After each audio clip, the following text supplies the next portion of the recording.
By now, I'm sure most of you know about the benefits of vitamin D to increase testosterone when levels are suboptimal. And so in this video, what I'm going to do is look at how a specific vitamin known as biotin, which is a type of B vitamin, how megadosing biotin may be able to increase testosterone levels in humans. So for those of you who are brand new to my channel, my name is Lucas, the founder of Boost Your Biology. And my mission is to bring you the most cutting edge health information that you'll struggle to find on Google. So please do me a favor and like this video and hit subscribe to stay up to date with the latest and greatest health research.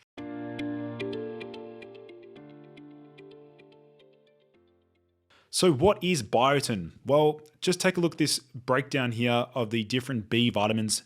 Some of you are probably taking all of these on a daily basis in a multivitamin blend or perhaps in a B complex.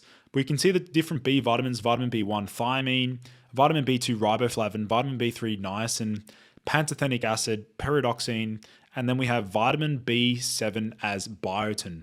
So biotin is also known as vitamin H. B vitamins are water soluble, and so biotin is a water soluble vitamin that plays an important role in many biochemical processes in the human body.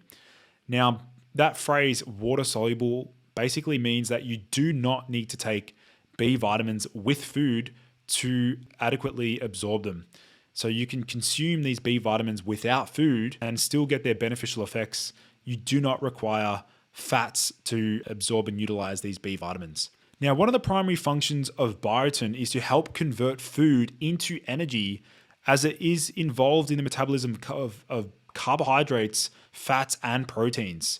So biotin helps to convert glucose into ATP. Now, biotin also supports healthy skin, hair, and nails, as well as the nervous system, and supports liver function.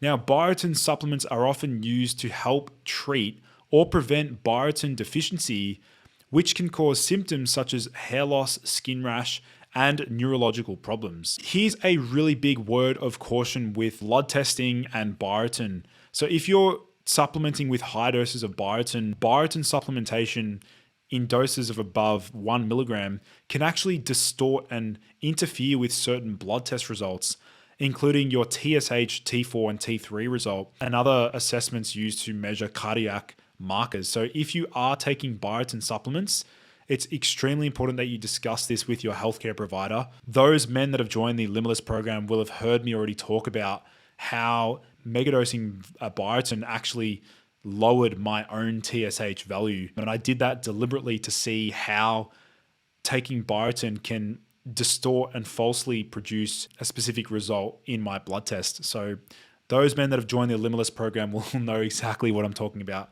here.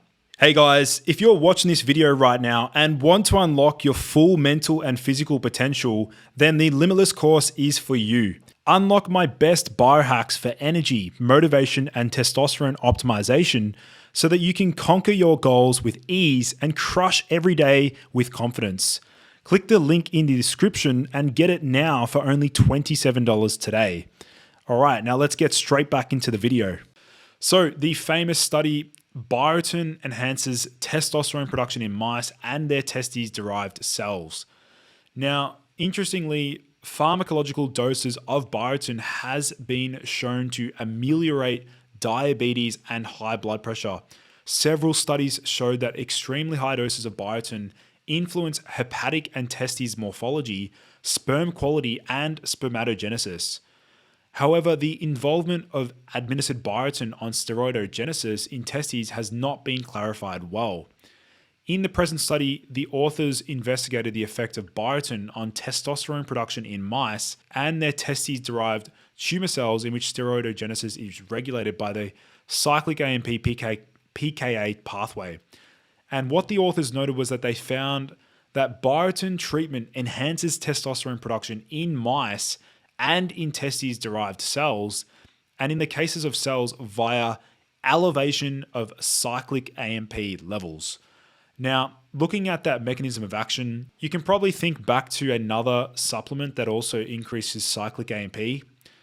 It starts with F, but basically I'm just going to give it away. So it's forskolin, Coleus forskolin. Caffeine can also increase cyclic AMP or CAMP levels. So we can see that compounds that stimulate cyclic AMP may be able to induce testosterone production. Now, a little bit more about the research itself. Leydig cells in the testes are steroidogenic, and testosterone synthesis is tightly regulated by luteinizing hormone secreted from the anterior pituitary gland, which is part of the hypothalamic pituitary testicular axis. Now, they measured serum luteinizing hormone levels after intraperitoneal injection of biotin, which increased testosterone production without changing luteinizing hormone levels.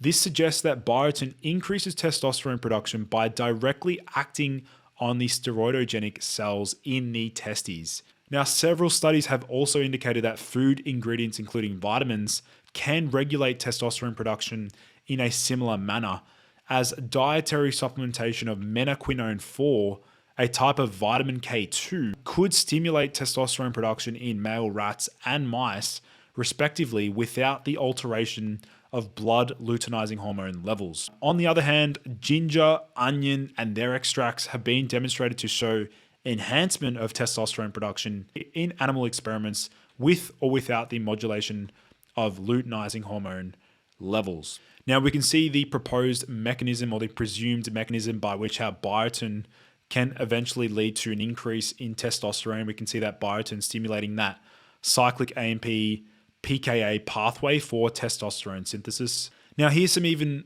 more evidence. This study here was titled Testicular Function in Biotin Deficient Adult Rats. And what they noted was that biotin treatment of biotin deficient rats reversed this condition, whereas testosterone treatment was without any effect. So they basically noted that testosterone function is compromised in biotin deficient rats. And also, interestingly, estrogen serum concentration increased 49.2% in biotin deficient mice. So we can see that estrogen may be affected in humans potentially if we're deficient in biotin. Now, as far as dosages are concerned with biotin, in humans, 16 milligrams of biotin daily for a week completely restored glucose metabolism in insulin-dependent patients for whom insulin therapy had been withdrawn.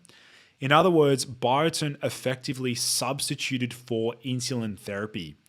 Now, in addition, the study replicated the reported results in humans by using a genetically diabetic mouse model, and the biotin doses used in the mouse study were equivalent to 15 milligrams and 30 milligrams per day for a human, with the 30 milligrams having a stronger effect at lowering blood glucose and lowering hyperinsulinemia. So the reason why I'm talking about how biotin can affect blood sugar stability is that if you do decide to supplement with biotin in high doses, and I mean anything above 5 milligrams, biotin in high doses can massively lower blood sugar levels. So you need to be pretty careful if you're using high dose biotin. I know when I was supplementing with biotin many years ago to boost my testosterone as high as possible naturally, I did experience hypoglycemic episodes.